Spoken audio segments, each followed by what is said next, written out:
on n'est pas dans une campagne électorale normale en ce moment. On voit bien on a peu parlé des projets des uns et des autres. Avant le salon, moi j'en ai entendu un, voire deux, parler d'agriculture, et quand il parlait d'agriculture, il parlait d'environnement et d'écologie. Alors je me suis dit, c'est peut-être pour récupérer un certain nombre de voix, mais autrement, personne n'en parlait. Alors le salon a été un peu particulier cette année, mais ils en ont parlé. Ils sont allés caresser le cul des vaches, comme faisait Chirac, mais ils ont parlé du fond. Non, j'ai pas l'impression qu'ils aient parlé beaucoup du fond. En disant oui, on aime l'agriculture, oui, il faut de l'agriculture, oui, nous défendrons l'agriculture, oui, il faut plus d'Europe pour l'agriculture, ça c'est vrai. Mais après, comment moi, j'ai pas l'impression, à la lecture de ce que j'ai pu voir, qu'ils en aient beaucoup parlé. Enfin, ils en ont pas parlé sur le fond.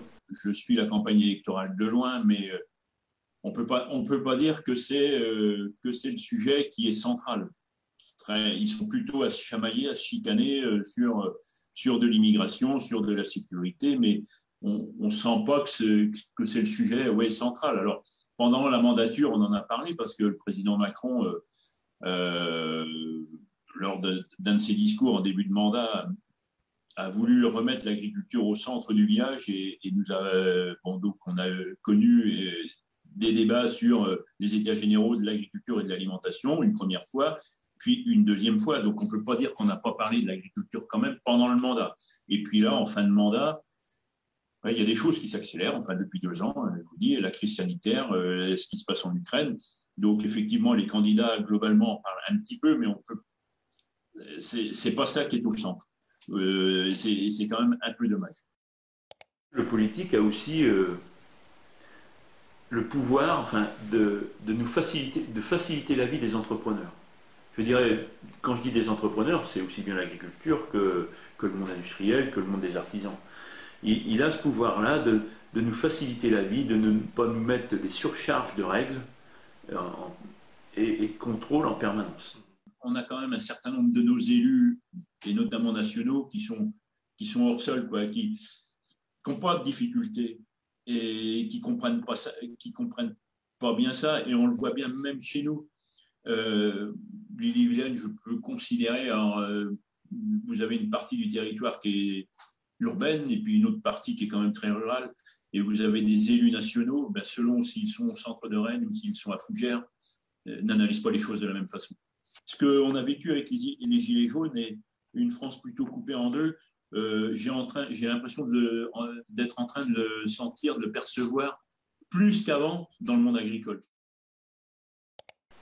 On a besoin d'Europe, il y a des divergences de vues, mais c'est normal. Le premier point, c'est que nous sommes en paix, nous travaillons en paix. Après, la puissance financière de l'Europe nous aide quand même sur un certain nombre de sujets, nous a beaucoup aidé, nous aide encore sur un certain nombre de sujets. On a vécu quand même un épisode depuis 2 ans, là, un épisode sanitaire, et depuis 2 ans, si on n'avait pas eu l'Europe qui s'est engagée financièrement pour accompagner les différents États, vous aviez des pans de l'économie qui seraient tombés par terre, quoi, si vous voulez. Alors peut-être que c'est ça l'économie libérale, mais il y a un moment, il faut quand même faire attention. Et donc, oui, non, très clairement, l'Europe a prouvé qu'elle était là et qu'elle nous était utile. Je vous dis, on a des discussions sur la PAC. C'est sans doute pas parfait, et loin d'être parfait, mais malgré tout, c'est quand même une aide importante. On voit bien que ce qui se passe là en ce moment, ça a peut-être permis de serrer davantage les coudes ou de le montrer davantage, et qui est derrière une réflexion sur la puissance agricole qu'est l'Europe. Si le président était là, le président de la République, qu'est-ce que vous voudriez lui dire? Ce que je voudrais lui dire, c'est que l'agriculture est une force économique pour le pays. Donnez-lui le signe et des signes de visibilité pour les 10-15 ans, enfin 10-20 ans à venir. Je crois qu'il y a 5 ans, je vous avais dit qu'il fallait qu'il me donne une ligne. Je dirais que j'aurais un peu la même réflexion. En supplément par rapport à la dernière fois, et on l'a abordé tout à l'heure, inquiétez-vous et regardez de très près les territoires ruraux et les territoires les plus éloignés.